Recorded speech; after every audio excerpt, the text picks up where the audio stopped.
Okay, that's a very important subject that we're going to be talking about for days, weeks, months, and years to come is immigration, not just here in Georgia, but across the country. Well, tonight, across our country, we are celebrating, or at least participating, Americans are, in for the National Night Out, a nationwide effort to strengthen relationships between communities and police officers as well. This is all part of the community policing initiative that started way back in the 1980s. And here in Atlanta, events across the city will feature food, of course, games, and public safety demonstrations as well.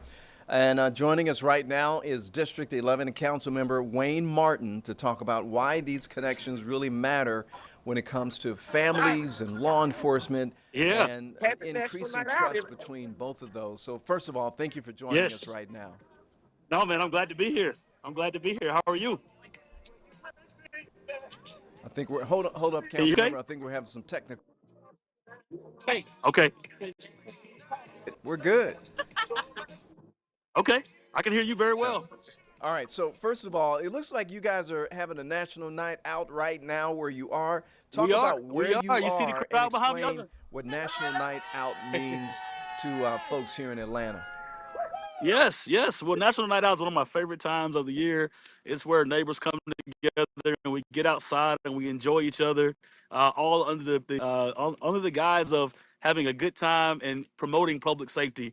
That's from the fire perspective, also from the police perspective. I'm joined by our local police commander here, Major Clay. Our NPU leader is here, Dr. Faye Floyd. A whole bunch of neighbors from the Tail Road community.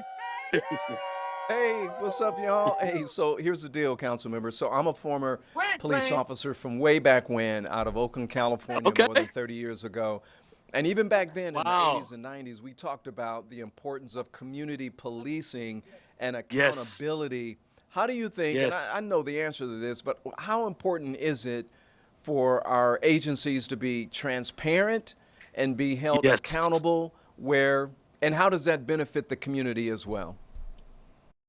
I'll tell you, that's easy. When we have police leaders like Major Clay, who grew up in this community, who's policed in this community and all of his career, we believe from the APD perspective, as well as for me as a council member, that transparency is the one of the number one principles of policing and public safety. Neighbors need to know who is providing their safety. Neighbors also need to know that when something happens, that we're going to step up to the plate and be straightforward about it to try to make sure that we are doing what one of the mission items is, which is protecting and serving. And let's just not. I mean, the community, of course, they love events Yeah, like this, because I remember yeah, even back in the day, they would tell us, don't just be sitting in the patrol car, but when you get into the community, if you're not, doing a report, you need to yeah. get out of the car, speak That's with the right. That's residents right. that you are serving. You're not just protecting, but you're serving That's them. right. What does this do for the morale of the officers there to know that they are now interacting with the community and with folks where they're Right. from? The officers that I interface with, they want to be out and about in the community. Major Clay leads an amazing team. I was just with soon to be Deputy Chief Mormon a few minutes ago. He's over community services. The officers that I know and meet, from the newest officers fresh out of academy up to the chief, they love being in the community. All Major Clay to come out and be a part of anything community related. He is right there on scene, playing sports with the young people. He loves to eat the food that we're having in the community, and about policing. I think that city's safer than anything, is officers being in the streets, in the neighborhoods, knowing who they're preserving and protecting, and I think that makes us a safer city. Yeah, I agree with you there. And especially it helps with investigations as well, because if they trust you out there on the Yes, street, absolutely. then they feel like comfortable that they can talk to you as well and protect their anonymity, That's right. so that they can, keep their community safe. My last question for you is, Yes. some people may say that, well, the police only show up after something happens. I mean, what would you say to them about the workload that's on law enforcement agencies, Yeah. not just in Atlanta, but throughout Metro Atlanta, and maybe some of those officers who can't get out of the patrol car and interact with folks? What Yeah. would you say to those residents? I think we race. Policing is not an easy job. It's gotten harder over the years, and it's sometimes we're understaffed, but we're working on making sure that we can recruit more young people from the community to be on the force. But those officers there, they're often working overtime, trying to make sure that our precincts and our zones and beats are covered. And so I think we need to make sure that we give them grace. But like you said earlier, hold them accountable, and let's all have some shared accountability in keeping our community safer. You know, if neighbors, if you see something, say something. Help our law enforcement officers to keep the streets safe, so we can use the public safety moniker more than we're using law enforcement. Because if we stop crime before it happens, that makes us a safer city. Oh, Councilman, you hit the nail on the head because it's all about that partnership because officers can't be everywhere all the Yes, time. I said that was my last that's right. question, That's but I right. do have one more question for you, sir, and that is Okay. recruitment. Like, it's really tough Yes. to get maybe people of color to Yes. want to get into law enforcement.